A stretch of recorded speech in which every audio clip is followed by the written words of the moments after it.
संगम नगरी प्रयागराज के गंगापार इलाके में दिल दहला देने वाली घटना सामने आई है। घर के अंदर सो रही मां बेटी की अज्ञात बदमाशों ने धारदार हथियार से गला रेत कर मौत के घाट उतार दिया।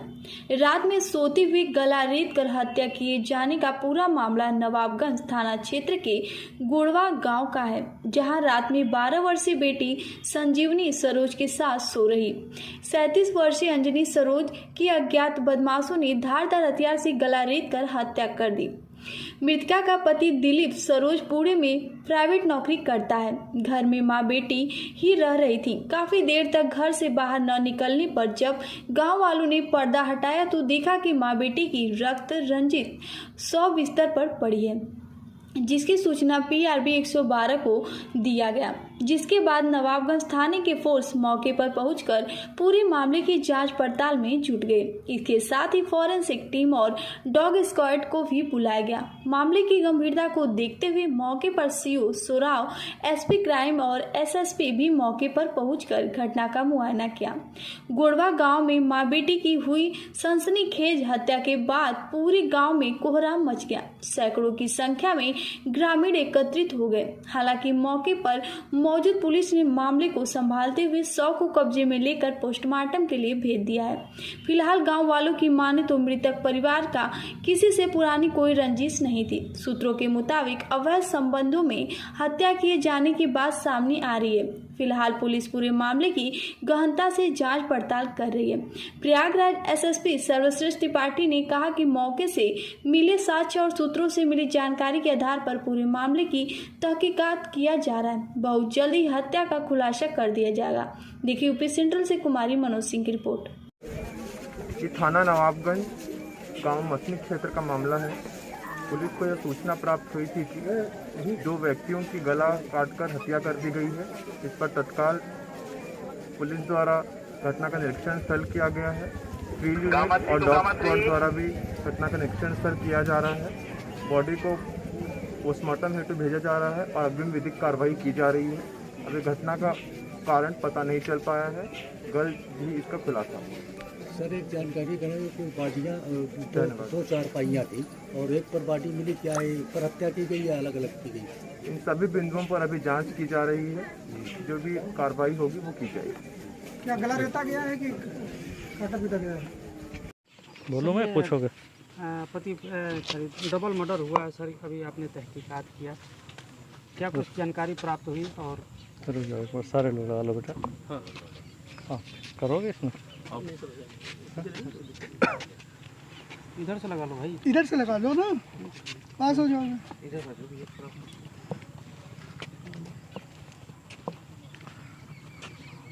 जी सर। आज नवाबगंज थाना के जगदीशपुर गांव में माँ और बेटी, माँ 35 साल की है और बेटी 12 साल की है। इन दोनों की हत्या का समाचार है। इन दोनों लोगों के गले पर किसी धारदार हथियार से कटने के निशान हैं। पूरी हमारी फील्ड यूनिट है, पुलिस की सारी टीमें हैं, सभी लोग हम लोग लगे हुए हैं। मैं स्वयं घटनास्थल पर ही हूँ। यहाँ पर निरीक्षण करके सबको आवश्यक दिशा निर्देश देते हुए इस केस की जल्द से जल्द खुलासा करेंगे हम लोग। सर हत्या के क्या कारण है सर? इन सारी चीज़ों पर हम लोग सर अवैध संबंधों की भी बातें सामने आ रही हैं। सभी कोणों से विवेचना की जाती है। विवेचना करके हम लोग इस चीज़ को खोलेंगे, सामने लेकर के आएंगे। गांव में विधायक 12 जनसभा करते हुए दिखे। गांव की समस्या को लेकर के विकास सिंह आवाज उठाते हुए विधायक से अवगत कराते हुए इस गांव की सबसे ज्यादा समस्या बरसात में बाढ़ को लेकर के काफी नुकसान किसानों का हो रहा है। बरसात का पानी निकासी न होने के कारण किसान परेशान। लगभग 1000 बीघा खेत जल मग्न हो जाता है। बरसात में नाले में पानी न निकलने की वजह से नाला विकृत बना रहता है, उसको सही करवाया जाए, जो कि पानी का निकास सही ढंग से हो। निकासी की व्यवस्था मांग करते हुए किसान इसके साथ अशरवाई से जसरा ब्लॉक रोड बिल्कुल खराब, कच्ची आवागमन के लिए भारी मुसीबत का सामना करना पड़ता है। देखिए ऋषभ द्विवेदी की यह रिपोर्ट। इस समय प्रयागराज असरवई गांव में पहुंचे हुए हैं। यहां पे मैं जानकारी लेना चाहता हूं किसानों की सबसे बड़ी समस्या क्या है। बाढ़ नाले की वजह से बरसात में जो बारिश हुई उसकी वजह से लगभग 750 एकड़ जमीन, 1000 बीघे जमीन समथिंग धान बूढ़ गया, पूरा नष्ट हो गया। 3 बार की बाढ़ में एकदम लोगों का बीज बिया विसार सब नष्ट हो गया। अभी जो आज रात में बारिश हुई उसकी वजह से भी पूरा एकदम भरा हुआ पूरा खेत, पानी निकलने का कोई साधन नहीं। जो पुलिया बनी हुई है, जो पुलिया बनाई गई है वो 3 फीट ऊपर है और इसकी वजह से पानी नहीं निकल पाता। पानी नहीं निकलने की वजह से किसानों की सारी फसल नष्ट हो गई। यहाँ पर 12 के विधायक आए हुए हैं, उनसे आपको आश्वासन क्या मिल रहा है, क्या उम्मीद है उनसे? उन्होंने ये आश्वासन दिया कि 15 दिन में किसी भी वजह से जो भी हो, जो टेक्नीशियन इंजीनियर जो आए हैं हुए हैं, इस विभाग से उनको आदेश दिया है कि इसको 15 दिन के अंदर सही करें। यहाँ के सिंचाई अभियंता से हम लोग बाइट लेना चाहे, वो बाइट देने से इनकार कर दिए। ऐसी क्या बात थी कि उन्होंने इनकार कर दिया? उनकी मंशा क्या दिख रही है? उनकी मंशा हमें सही नहीं दिख रही है। उनसे हमने निवेदन किया कि जिस तरीके से भी इस गांव का हित हो, इसको तोड़कर इस पे पाइप लगा दें, जैसे भी हो इस समस्या का समाधान हो, क्योंकि ये हर साल ऐसे ही डूब जाती है फसल। यहाँ गांव की समस्या आपकी रास्ते के लेकर के क्या है? गांव की समस्या हमारी सड़क की समस्या है। रामनगर से लेकर असरवई तक इधर समस्या है, असरवई से लेकर वरना तक उधर समस्या है। हम लोगों को घूमकर जसरा बाजार जाना पड़ता है, अस्पताल जाना हो CSC तो घूमकर जाना पड़ता है। 15-16 किलोमीटर चक्कर लगा के जाना पड़ता है। अगर ये सड़क बन जाएगी इधर। सबसे बड़ी समस्या यहाँ पर जल का है, बरसात के पानी की निकासी का है और सड़क का है। सड़क का। अपना परिचय? प्रीतम चंद केसरवानी, असरवई, बड़ी असरवई। यहाँ भी हमारा खेत भी है। यहाँ बाढ़ की समस्या है और सड़क की समस्या है। राजस्थान के झालावाड़ जिले के खानपुर तहसील में ब्लॉक खानपुर की आशाओं को HVIC कार्यक्रम को लेकर 5 दिवसीय ट्रेनिंग का आयोजन किया गया, जिसमें तीसरे दिन ब्लॉक मुख्य चिकित्सा अधिकारी डॉक्टर मुकेश नागर ने आशाओं को फील्ड में जाकर 3 माह से 15 माह तक के बच्चे के घर जाकर पोषण के बारे में जानकारी के बारे में बताया। आशाओं को छोटे बच्चे और महिलाओं में खून की कमी के बारे में सरकार द्वारा लाए जा रहे एनीमिया मुक्त भारत कार्यक्रम के बारे में बताया। Block health supervisor Khanpur Pinkesh Bhavsar ने आशाओं को HVIC कार्यक्रम के बारे में बताया गया। 3 माह से 15 माह तक के आशाओं द्वारा बच्चे के घर जाकर फॉलोअप किया जाएगा। बच्चों को कुपोषण से बचाने के बारे में बताया गया। आशाओं को बच्चे की माह नाप MUST टेप से लेना बताया। बच्चे का मानसिक विकास की वृद्धि के बारे में बताया। देखिए रामराज नागर की यह रिपोर्ट। सहयोगिनी वंदना शर्मा। मैंने 5 दिन तक यहाँ प्रेक्षण लिया, जिसमें हमें नवजात शिशु के बारे में बताया गया है और उनके धड़कनों के बारे में बताया गया है और उनको कार्ड के बारे में बताया गया है और कुपोषण के दूर करने के बारे में बताया गया है, के बारे में बताया गया है। सरकार के द्वारा एक प्रोग्राम छोटे बच्चों के लिए लॉन्च किया गया है, HVIC कार्यक्रम। HVIC कार्यक्रम के अंतर्गत इन आशाओं को, ANM को और सुपरवाइजर को प्रशिक्षित किया जा रहा है, जिसके माध्यम से आशा सहयोगी जो है वो घर जाके एक छोटा बच्चा जो 3 माह से जो 15 माह तक का बच्चा है, हर 3 महीने में आशा के द्वारा घर पे जाके फॉलोअप किया जाएगा और बच्चे को खान पान की सलाह दी जाएगी, जिससे हमारा देश कुपोषण से मुक्त हो। सबसे ज़्यादा हमारे यहाँ जो दिक्कत है हिंदुस्तान में वह कुपोषण की है। सरकार का एक ही उद्देश्य है इस प्रोग्राम के माध्यम से कुपोषण मुक्त भारत हो। आज यहाँ पे 5 दिवसीय प्रशिक्षण चल रहा है, जो कि HVIC का है। HVIC का मतलब है home based and child care, जो कि आशाओं के द्वारा प्रत्येक प्रसूता के घर पे फॉलोअप होते हैं। जैसे प्रसूता की छुट्टी होने पर 3 दिन के बाद जैसे छुट्टी जाती है गाँव में, तो उसके बाद आशा वहाँ जाती है और फॉलोअप करती है 3 दिन, 7 दिन, 14 दिन, 21वें दिन और 28 और 42वें दिन। इसे फॉलोअप आशाओं के द्वारा किए जाते हैं और संस्थागत प्रसव नहीं हो और घरेलू प्रसव हो तो 7 फॉलोअप किए जाते हैं। इसके बारे में इनको बताया जा रहा है कि पहले तो आप 42 दिन के फॉलोअप भी किया करते थे। HVIC के माध्यम से 1.5 साल तक के बच्चों का इनको फॉलो करना है, जिनका इनको जो भी इंसेंटिव मिलता है वो मिलेगा। उसमें इनको जैसे बच्चे का वजन, लंबाई, ऊंचाई कैसे लेते हैं वो, और MSC टाइप से नाप लेते हैं वो, बल्कि ये बच्चों को किसी भी चीज़ को HBPNC करने के दौरान करेंगे।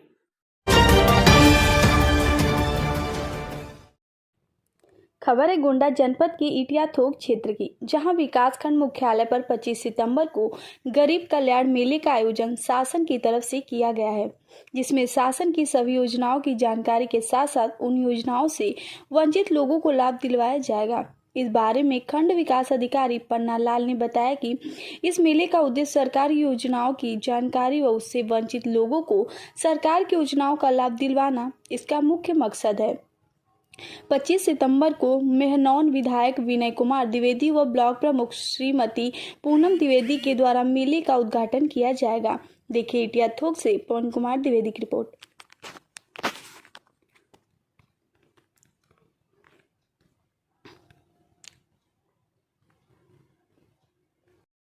हाँ श्रीमान जी, बताइए कि कल जो मेला आयोजित हो रहा है उसमें उसकी टाइमिंग क्या है, उसमें क्या क्या चीज़ें रहेंगी, क्या क्या व्यवस्था रहेगी, इसके बारे में हमारे दर्शकों को बताइए। दिनांक 25/9/2021 को यानी कल गरीब कल्याण दिवस के रूप में मनाया जाएगा। एक तरह से एक मेले के रूप में आयोजन किया जाएगा जो 10 बजे से शाम 4 बजे तक चलेगा।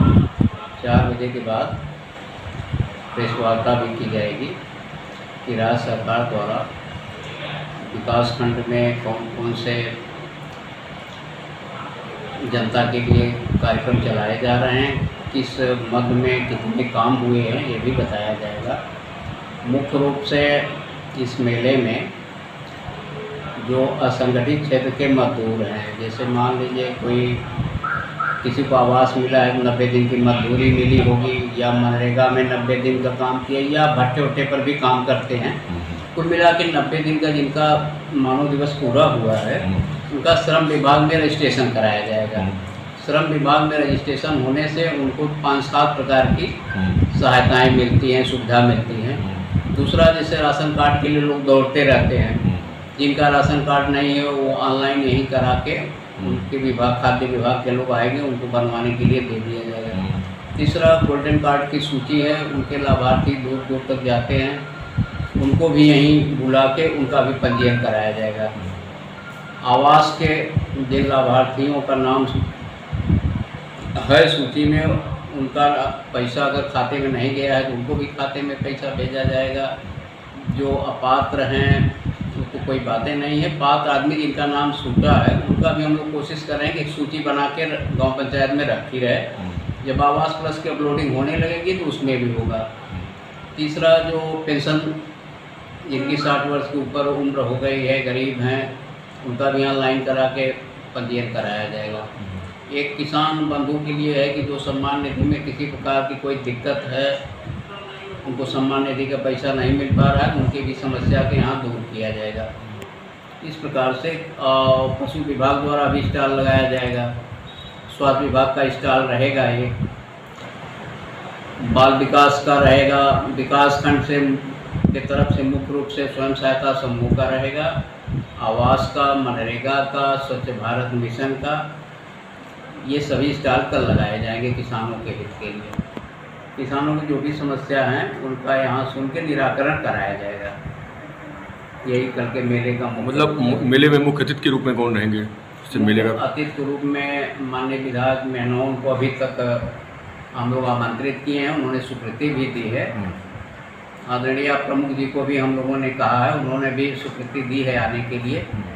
एक भाजपा के उपाध्यक्ष हैं, एक और भाजपा के पदाधिकारी हैं, वो भी आने के लिए कहे हैं। 3 लोगों का नाम आ रहा है।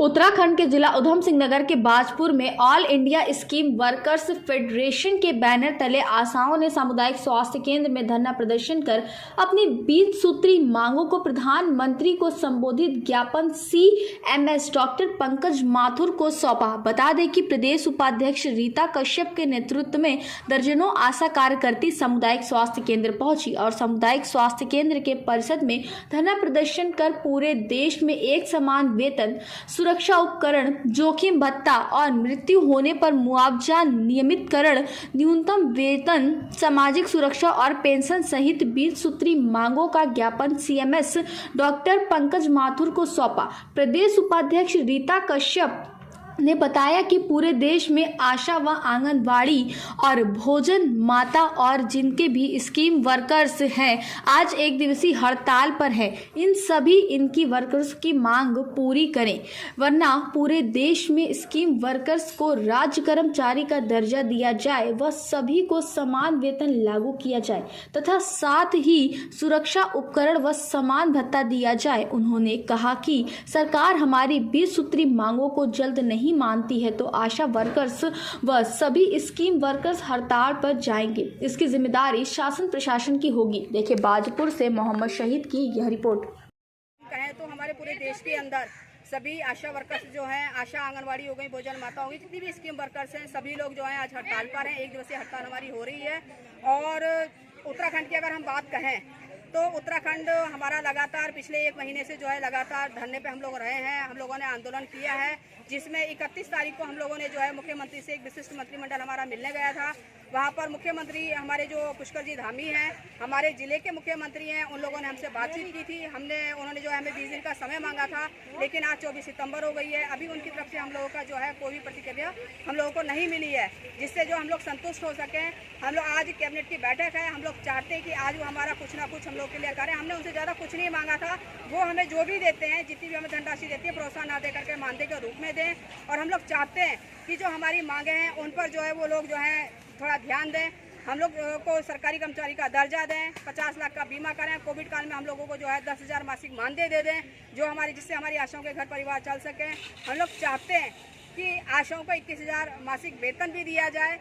और जो हम लोगों के लिए रहने के लिए आशा घर नहीं है, हर CSC PSC में आशा घर बने। हम लोगों की जो है ज़्यादा कुछ वो नहीं, हमारी 20 सूत्री मांगों को लेकर के आज हम लोगों ने जो है यहाँ पर CSC बाजपुर में धरना प्रदर्शन किया है। और अपने प्रधानमंत्री के जो हम ज्ञापन प्रेषित अपने CMS को हम करेंगे। हम प्रधानमंत्री से उम्मीद करते हैं कि वो हमारी मांगों को लेकर के जो है कुछ सक्रिय हों, जिससे हम लोग अपने काम को कर सकें। अगर वो हमारी इन मांगों को नहीं पूरा करते तो हम लोगों को जो है आगे पल्स पोलियो के बाद जो है हड़ताल पे जाएंगे या जो भी प्रोग्राम करेंगे उसकी सारी जिम्मेदारी शासन प्रशासन, क्या नाम, हमारी जो है प्रधानमंत्री और